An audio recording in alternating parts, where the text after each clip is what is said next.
नागेश्वर चौधरी करने वाला था गुरु का राज तिलक, लेकिन रूहानी के एक खुलासे ने पलट दी पूरी बाजी।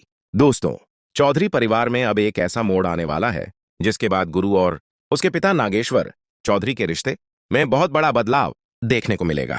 नागेश्वर चौधरी अपने बेटे गुरु को परिवार का अगला बाहुबली घोषित करने और अपनी पूरी जिम्मेदारी उसके हाथों में सौंपने वाला है। लेकिन राज तिलक से ठीक पहले रूहानी एक ऐसा सच गुरु के सामने लेकर आएगी जिसे सुनकर उसके पैरों तले जमीन खिसक जाएगी। दरअसल रूहानी के हाथ नागेश्वर चौधरी के खिलाफ एक बेहद अहम सबूत लग जाता है। शुरुआत में रूहानी इस सच को गुरु से छिपाने का फैसला करती है। उसे डर रहता है कि अगर उसने पिता की सच्चाई बेटे के सामने रख दी तो गुरु और नागेश्वर के रिश्ते में हमेशा के लिए दरार आ जाएगी। लेकिन रूहानी जल्द ही समझ जाती है कि अब चुप रहना सही नहीं होगा, क्योंकि नागेश्वर सिर्फ गुरु को बाहुबली बनाने की तैयारी नहीं कर रहा, बल्कि अपने मकसद के लिए अपने ही बेटे को एक मोहरे की तरह इस्तेमाल करने जा रहा है। रूहानी बिल्कुल नहीं चाहती कि गुरु की पूरी जिंदगी हथियारों, दुश्मनी और गुंडागर्दी के बीच गुजर जाए। इसी बीच नागेश्वर पूरे परिवार के सामने गुरु का राजतिलक करने की तैयारी करता है।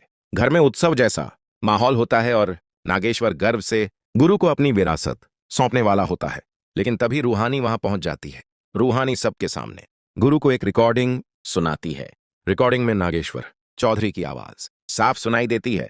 वह गौतम को गुरु को फांसी के मामले में फंसाने की योजना बता रहा होता है, ताकि हालात ऐसे बन जाएं कि रूहानी को मजबूरी में गौतम से शादी करनी पड़े और गुरु की जिंदगी उससे अलग हो जाए। जिस पिता पर उसे सबसे ज्यादा भरोसा था, उसी ने उसके प्यार और उसकी जिंदगी के साथ इतना बड़ा खेल खेला था। गुस्से और दुख में गुरु अपने सिर से राज तिलक की पगड़ी उतारकर फेंक देता है और नागेश्वर से कहता है कि उसने कभी सपने में भी नहीं सोचा था कि उसका अपना पिता इतना बड़ा कदम उठा सकता है। गुरु साफ शब्दों में कह देता है कि आज के बाद उसका भरोसा पूरी तरह टूट चुका है और वह अपने पिता के इस फैसले को कभी स्वीकार नहीं करेगा।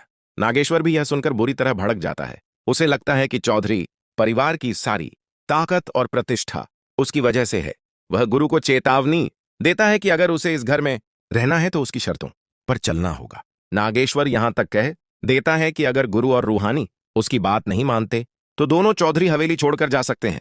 अब गुरु और रूहानी के सामने सबसे बड़ी समस्या खड़ी हो जाती है। लेकिन दोस्तों, यहीं रूहानी के दिमाग में एक ऐसा आइडिया आता है जो पूरी कहानी बदल सकता है। रूहानी फैसला करती है कि वह गुरु को नागेश्वर की गलत राह पर जाने से रोकेगी, लेकिन साथ ही गुरु को उसके परिवार से भी अलग नहीं होने देगी।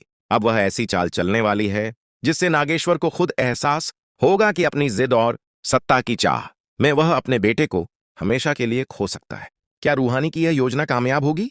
क्या गुरु अपने पिता की बाहुबली वाली विरासत को ठुकराकर एक नई जिंदगी चुनेगा? क्या नागेश्वर अपनी जिद छोड़कर बेटे और रूहानी के रिश्ते को स्वीकार करेगा? और सबसे बड़ा सवाल, क्या रूहानी चौधरी परिवार को टूटने से बचा पाएगी? आने वाले एपिसोड में इसी का सबसे बड़ा खुलासा होने वाला है।